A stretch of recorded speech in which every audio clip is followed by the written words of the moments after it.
Hello student, this is Ashutosh Asthana. Welcome back to the Asthana Edutech. उम्मीद करता हूँ कि आप स्वस्थ होंगे, मस्त होंगे, व्यस्त होंगे और अपने सपनों के लिए कार्य कर रहे होंगे। स्टूडेंट, आज हम लोग बात करने वाले हैं इंग्लिश स्पोकन क्लासेस की। इंग्लिश स्पोकन, जहाँ पे आप इंग्लिश सीखेंगे मेरे से English through to Hindi.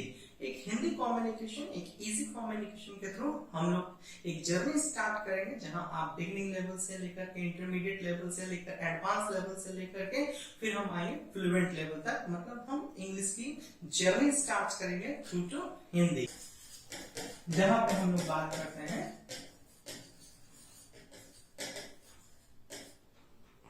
Spoken English की। और हम लोग यहाँ पर किस तरीके से किस लेवल वाइज हम लोग स्टार्ट करेंगे। स्टार्ट करते हैं सबसे पहले हम लोग चलते हैं स्पोकन इंग्लिश की क्लास में, जहां पर आप बने रहे डे 1 से लेकर के एंड ऑफ द डे तक। हर लेवल पे हम लोग इंग्लिश को डिस्कशन करेंगे with the medium of Hindi. अब आप देख रहे हैं कि आपके सामने सबसे पहले हम लोग बात करेंगे स्पोकन इंग्लिश की। आप लोगों का हार्दिक स्वागत है अस्थाना एडुटेक में। We are an education farmer. हम लोग बात करेंगे इंग्लिश को और सीखने का माध्यम होगा हिंदी, जिससे कि आप हमारे साथ एक दूसरे के साथ हम और आप एक बहुत बेहतर तरीके से कनेक्ट हो सकें and then we can learn English very smoothly.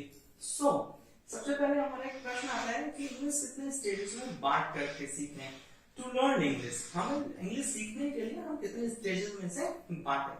सबसे पहले देखिए, आप अपने स्टेज को आपको पहले चेक करें कि आप किस लेवल पे स्टैंड करते हैं। सबसे पहले आप अपने आप को बेसिक लेवल से, फिर उसके बाद इंटरमीडिएट लेवल पे, फिर तीसरे नंबर पे आपको अपने आप को लीजिए एडवांस लेवल पे, और फिर चौथे नंबर पे आइए फ्लुएंट लेवल पे। ज्यादातर स्टूडेंट इंग्लिश स्पोकन की क्लासेस में इंग्लिश सीखने के लिए सबसे ज्यादा जो गलती करते हैं वो ये करते हैं कि they start with fluent English. मतलब सबसे पहले ही वो लास्ट पायदान पर खड़े हो जाते हैं और वो ट्राई करते हैं इंग्लिश को फास्ट बोलने की, अच्छे अच्छे टफ वर्ड यूज करने की, प्रोनाउंसिएशन पर अच्छा वर्कआउट ना करने की। So I would like to suggest you कि आप सबसे पहले इंग्लिश स्पोकन करने के लिए, इंग्लिश भाषा को बोलने के लिए सबसे पहले अपने आप पर काम करें और लेवल टू लेवल अपने आप को इम्प्रूव करें। ज्यादातर यूट्यूब की क्लासेस में आप देखते हैं, थंबनेल्स में देखते हैं कि 3 दिन में इंग्लिश सीखें, 90 डेज में इंग्लिश सीखें,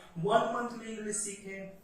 आई डोंट थिंक सो। मैं उनको गलत नहीं कह रहा था, बट मैं उनसे पूरी तरीके से जस्टिफाई नहीं हूं।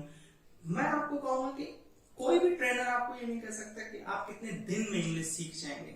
इट डिपेंड्स ऑन यू, या आप पे डिपेंड करता है। इसलिए मैं आपको बोलूंगा कि इन सब चक्करों में ना पड़े, आप एक क्वालिटी टाइम दें, आप एक लर्निंग को बहुत ही अच्छा समय दे करके अपनी लर्निंग को धीरे धीरे इंप्रूव करें। And completely it depends on your practice. आप इस डिपेंड करता है कि आप कितनी प्रैक्टिस करते हैं इस चीज पर। तो मैं आपको सजेस्ट करूंगा कि आप अस्थाना एडुटेक में अपने ट्रेनर के साथ बने रहें और लगातार हमारे द्वारा दिए गए वीडियोस को डे टू डे फॉलो करें और उसे अपनी डेली लाइफ में प्रैक्टिस करने की कोशिश करें। जैसे आज हम लोग बात करने वाले हैं वेट के अर्थ में। जरा रुकें, जैसे आप जनरली सामान्य भाषा में कहते हैं ना कि वेट करिए, मैं थोड़ी देर में मिलता हूँ, थोड़ा सा ठहर जाइए, थोड़ा सांस ले लो। इस तरीके के कई ऐसे शब्द होते हैं जहां पे आपको वेट शब्द से रिलेटेड इंग्लिश बोलने की जरूरत होती है। तो हम लोग आज वेट शब्द से रिलेटेड 10 to 12, 15 अराउंड हम लोग पढ़ेंगे आज फ्रेजेस, जो आपको कहाँ यूज करना है जब आप किसी को इंतजार के संदर्भ में बात करेंगे। दूसरे नंबर पे है इंग्लिश सीखने में हम कौन सी गलतियां करते हैं। We made a mistake while learning English. English सीखते समय किन किन जगहों पर, किन किन तरीकों से गलती कर देते हैं। जैसे कॉन्फिडेंस पे ना करना, प्रॉपर आई कांटेक्ट मेंटेन ना करना, प्रोनाउंसिएशन स्किल पर बहुत ज्यादा अच्छे तरीके से ध्यान नहीं देना, और जब भी आप बोलते हैं तो अभी आप बहुत अच्छी प्रैक्टिस नहीं कर पाए लेकिन फिर भी आप क्या यूज कर रहे हैं, बहुत फास्ट कम्युनिकेट करने की कोशिश कर रहे हैं। चौथे नंबर पे वर्ड पावर, कहीं ना कहीं आपके अंदर लैकनेस है वर्ड पावर की, आप वर्ड पावर कलेक्ट नहीं कर रहे हैं। इसी तरीके से अगर आप और भी देखें तो डिफरेंट चीजें हैं जहां पर हम गलतियां करते हैं। इस चीज को मैं रिमार्क कराते जाऊंगा समय समय पर, बट ये समझें कि आप अपनी गलतियों पर सिर्फ ध्यान दें और उसे इम्प्रूव करने की कोशिश करें। ध्यान दे करके अपने आप में हेजिटेशन ना बनाए, क्योंकि बिगिनिंग लेवल में जब आप सीख रहे होते हैं तो इस तरीके की कमियां, इस तरह की गलतियां होती हैं।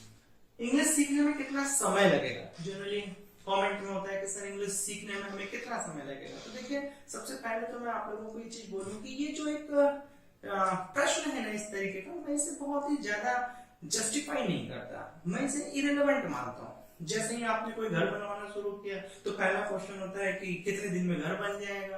इवन मैं देखता हूँ कि हर काम जो भी आप अपने लाइफ में लेते हैं उसको सबसे पहले एक प्रश्न आप अपने आप से पूछ देते हैं कि कितने दिन में हो जाएगा। ये कुछ पॉइंट कुछ हद तक ये कीवर्ड सही है, लेकिन ये पूरी तरीके से कोई भी व्यक्ति इसका आंसर नहीं कर सकता।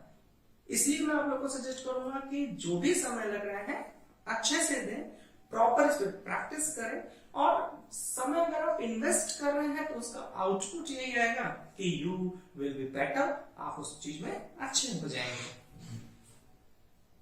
अब हम लोग बात करते हैं, सबसे पहले मैंने आपको बताया कि किन किन जगहों पे हम कमियां करते हैं और किन किन लेवल्स पर हमें चलना चाहिए। तो सबसे पहले हमें बेसिक लेवल पे हमेशा जब भी आप स्पीकिंग करें तो आप हमेशा याद रखिए कि स्लो बोलने की कोशिश करिए, अंडरस्टैंडिंग लैंग्वेज बोलने की कोशिश करिए, कुछ ऐसे शब्दों का चुनाव करिए जो बहुत अंडरस्टूड हो, इजी हो, ठीक है।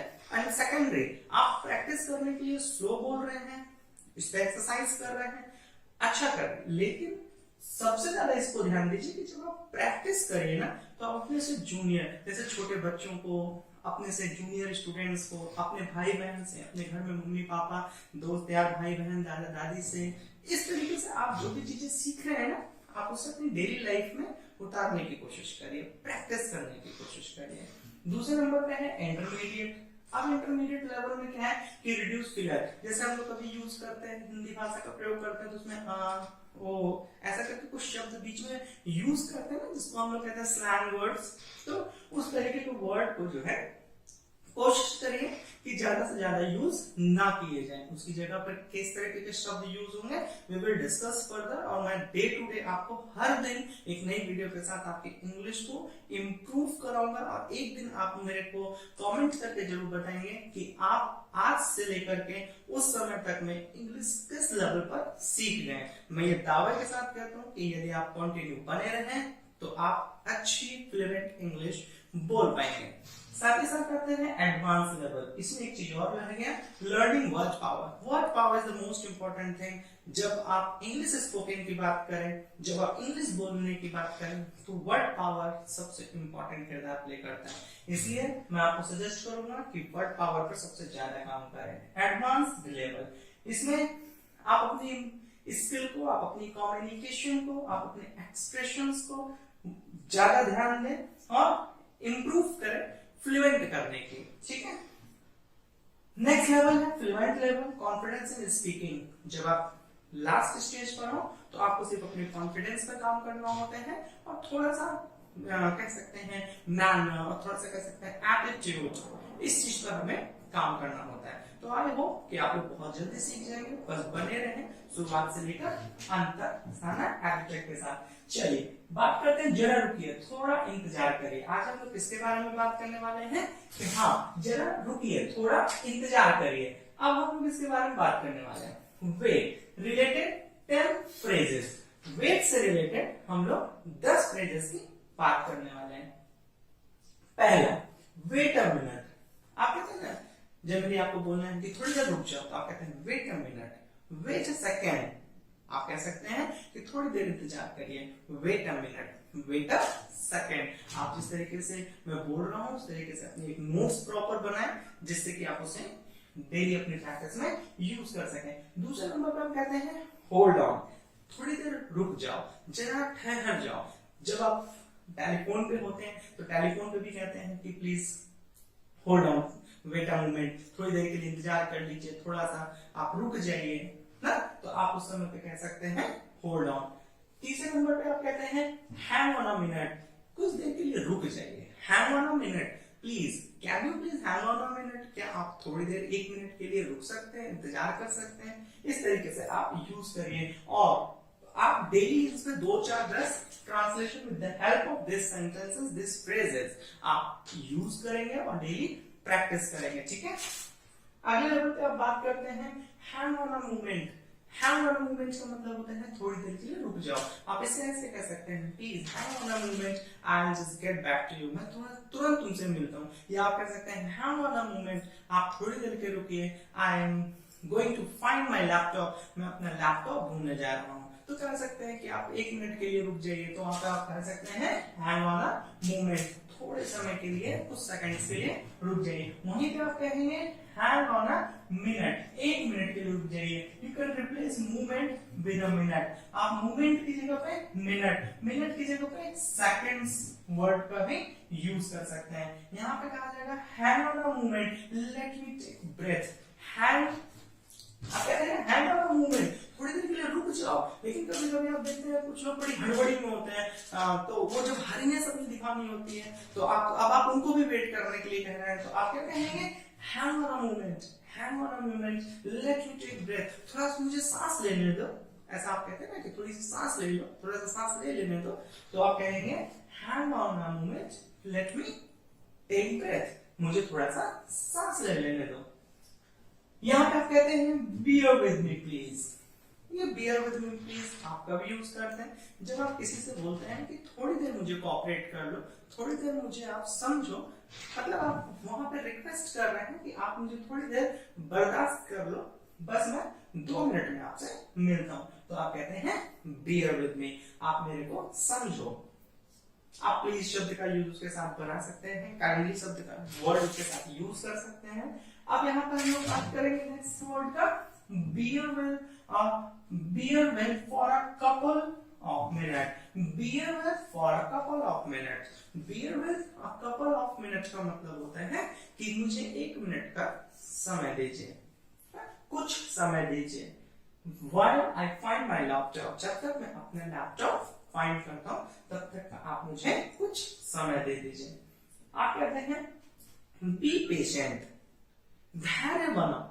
ये उस समय है जब लोग एग्रेसिव हैं, लोग बहुत हरी में हैं, लोग बहुत फास्ट मूवमेंट कर रहे हैं, उस समय अगर आप किसी को वेट करना चाहते हैं तो आप बहुत ही पोलाइटली यूज कर सकते हैं, प्लीज बी पेशेंट, थोड़ा धैर्य रखें, मैं आपके साथ जुड़ता हूँ, थोड़ा धैर्य रखें, मैं अभी आपको रिसीव करता हूँ, थोड़ा ध्यान रखें, मैं थोड़ी देर में आपके पास आता हूँ। इस तरीके से आप अपने डेली लाइफ में जिस तरीके के भी वर्ड यूज करना चाहते हैं आप यूज कर सकते हैं। आप यूज करें बी पेशेंट, थोड़ा जैसे मैं आपसे कह रहा हूँ कि आप होल्ड ऑन करें, तो इस जगह पे मैं आपसे कह सकता हूँ बी पेशेंट, आप एक दिन बहुत अच्छी इंग्लिश बोलने वाले हैं, ठीक है। अब यहाँ है जस्ट वेट अ मिनट और second, just wait a minute a second, ये आप क्या करते हैं डेली ज्यादा से ज्यादा बार ये बोलने की कोशिश करते हैं, please wait just a minute, please wait just a moment, please wait just a second. तो इट इज वेरी कॉमन, आप इस चीज को जानते हैं, बस एक बार आपको प्रैक्टिस करने की जरूरत है। प्लीज वेट अ मोमेंट और प्लीज वेट अ सेकेंड। अब यहाँ पे आप कहते हैं I will be right back, मैं जल्दी ही आपसे मिलूंगा, I will be right back, मैं जल्दी ही आपसे मिलने वाला हूं। आप कहते हैं I will be right with you, मैं बहुत ही जल्दी आपको रिसीव करने वाला हूँ। तो इन दोनों को आप एक ही तरीके से यूज कर सकते हैं, I will be right back, जिसमें मैं आपसे कहूंगा कि don't go anywhere, I will be right back, आप कहीं मत जाए, मैं आपसे तुरंत मिलता हूँ। और दूसरे नंबर पर कहेंगे I will be right with you, मैं आपसे 2 मिनट 1 मिनट 60 सेकंड में मिलता हूँ। इसको आप अपनी डेली लाइफ में यूज करने की कोशिश करें। चौथे नंबर पे है वेट एंड सी, ये एक इंपॉर्टेंट फ्रेज है, इसको आप कई बार आपके साथ ऐसी सिचुएशन देखने को मिलती है ना कि लेट्स सी, देखते हैं क्या होता है, थोड़ा ध्यान रखो और देखो क्या होता है। इस तरीके का जब सिचुएशन मिले तब आप कह सकते हैं, जैसे मैं आपसे कहूं कि ध्यान रखिए और आगे देखिए कि हम लोग कितनी आसान तरीके से इंग्लिश सीखने वाले हैं। We are about to learn English very quick and very swiftly, right. तो वेट एंड सी, रुको और इंतजार करो और देखो, ठीक है। तो हम लोग क्या कहेंगे, वेट एंड सी, रुको इंतजार करो और आगे देखो। हम कहेंगे sorry, I am bit tied up, sorry I am a bit tied up. कभी भी आप किसी जगह से काम करके आए हैं, थके हुए हैं और किसी व्यक्ति ने आपको कोई काम बोल दिया या someone is offering to you to go outside, किसी ने आपको कहा कि चलिए हम लोग थोड़ा बाहर होकर आते हैं, you are not interested, लेकिन आप उस चीज को लेकर के इंटरेस्टेड नहीं है, so you will ask for like कि sorry I am bit tied up, मैं थोड़ा सा व्यस्त हूँ, मैं थोड़ा से बिजी हूँ, मैं थोड़ी देर बाद आपको ज्वाइन करती हूँ। तो इस तरीके से आप कह सकते हैं sorry I am bit tied up, मैं थोड़ा सा व्यस्त हूँ, मैं थोड़ी देर बाद आपको ज्वाइन करता हूँ। सपोज दैट कि आप ऑफिस से घर वापस आए और घर में आते ही आपको किसी प्रकार का एक काम बोल दिया गया, तो आप वहां पर कह सकते हैं sorry I am bit tied up, थोड़ा सा मुझे आप टाइम इंटरवल दें, उसके बाद मैं वो उस काम को कर दूंगा। This will take a minute.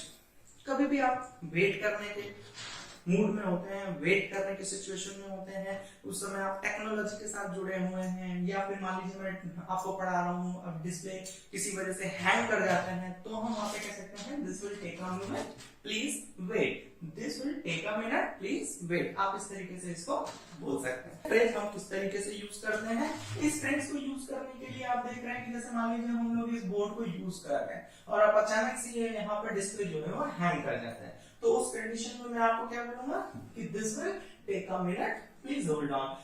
This will take a minute का मतलब ये कुछ समय आपका लेगा, प्लीज होल्ड ऑन, कुछ सेकंड के लिए बने रहिए। Excuse me for a moment, excuse me for a moment ये बहुत कॉमन है, इसको भी आप डेली प्रैक्टिस में यूज करिए। कहा जाता है excuse me for a moment, थोड़ी देर के लिए, 1 मिनट के लिए मुझे समय दीजिए, मैं आपसे फिर दोबारा मिलता हूँ। तो आप कहेंगे excuse me for a moment. Suppose that कि मैं आपके आदित्य के साथ आप बने रहिए, फिर मैं आपके साथ नेक्स्ट मुलाकात करूंगा तो मैं क्या कहने वाला हूँ कि आप अपने चैनल आदित्य के साथ बने रहें, जहाँ पे आप इंग्लिश को सीखेंगे through to Hindi with Ashutosh Asthana. We are an education farmer, इसके साथ आप बने रहिए। तो मैं आपको कहूंगा एक्सक्यूज मी फॉर अ मोमेंट, 1 मिनट के लिए हमारी 1 मिनट के लिए मुझे आप समय दीजिए, excuse me for a moment, और मैं आपसे जल्दी ही मुलाकात करूंगा। इसी के साथ आप अपने ख्याल का भी ख्याल रखें। Signing off, God bless you.